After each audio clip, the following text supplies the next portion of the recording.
Hello everyone. Again दुसरी vacancy आपल्याकडे महाराष्ट्र लोकसेवा आयोगाची आलेली आहे.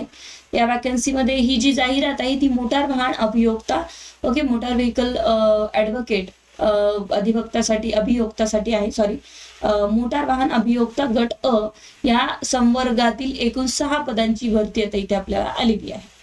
महाराष्ट्र शासनाची ही जाहिरात आहे. त्याच्यामध्ये अर्ज 20 मार्च ते 9 एप्रिल पर्यंत तुम्हाला सादर करायचे. जसं एपीपी आणि ऍडिशनल पीपी आणि ह्या अर्ज तुम्ही एकदाच करू शकता.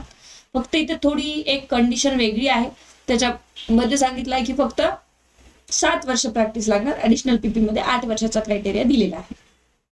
त्याच्यामध्ये सुरुवातीला आपण बघू शकतो की ही जी आहेत तर जागा कोणाकोणासाठी आहे तर बघू शकता. इतर मागासवर्गीयांची 1 जागा आहे.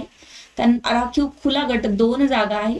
ठीक आहे. एकूण आरक्षित 4 आहे. म्हणजे ओबीसी 1 आहे, मागासवर्गीय 1 आहे, आणि इथे अजून 1 विजा 1 आहे आणि अजा म्हणजे या 4 राखीव आणि 2 ओपनच्या कॅटेगरीच्या इथे वॅकन्सी आहे. तर तुम्हाला इच्छुक असेल तर तुम्ही नक्कीच इथे फॉर्म भरू शकता.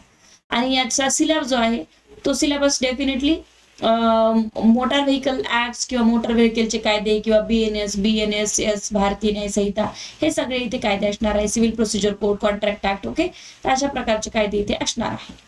तर त्यानंतर सिलेबस ते देतीलच तुम्हाला. ठीक आहे. तिथे वयोमर्यादा दिलेली आहे. वयोमर्यादा सेम आहे, फक्त 19 वर्ष इथे दिलेली आहे, तिथे 18 होतं. आणि डिग्री तुम्ही पजेस करायची लॉ मध्ये आणि 7 वर्षाचा प्रॅक्टिस क्रायटेरिया यांनी मागितला आहे. ठीक आहे. बाकी मुलाखत आणि एक्झाम इथे दोन्ही होणार आहे आणि हे सगळे डॉक्युमेंट्स तुम्हाला इथे द्यायचे आहेत. ठीक आहे. ऑनलाईन 9 तारखेपर्यंत हा फॉर्म तुम्ही भरून घ्यायचा आहे. बाकी सिलेबस यांनी दिलेला नाही आहे. सिलेबस तर तुम्हाला नंतर देतील. बट जनरली जे ऍक्ट्स असतात तर ते तुम्हाला कोर्स मी तयार करून देईल. जर कोणाला परचेस करायचं तर तुम्ही करू शकता. बट आता सध्या तुम्ही डिस्ट्रिक्ट जज आणि ऍडिशनल पीपीच्या तयारीला चांगल्या जोमाने लागावी किंवा चांगल्या पद्धतीने तयारी करावी अशी मी इथे तुम्हाला सजेस्ट करू शकतो. हेही सेकंडरी मध्ये ठेवाच, मी काही हरकत नाही.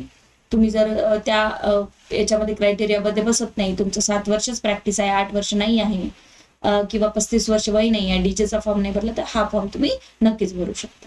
ठीक आहे. So thank you so much.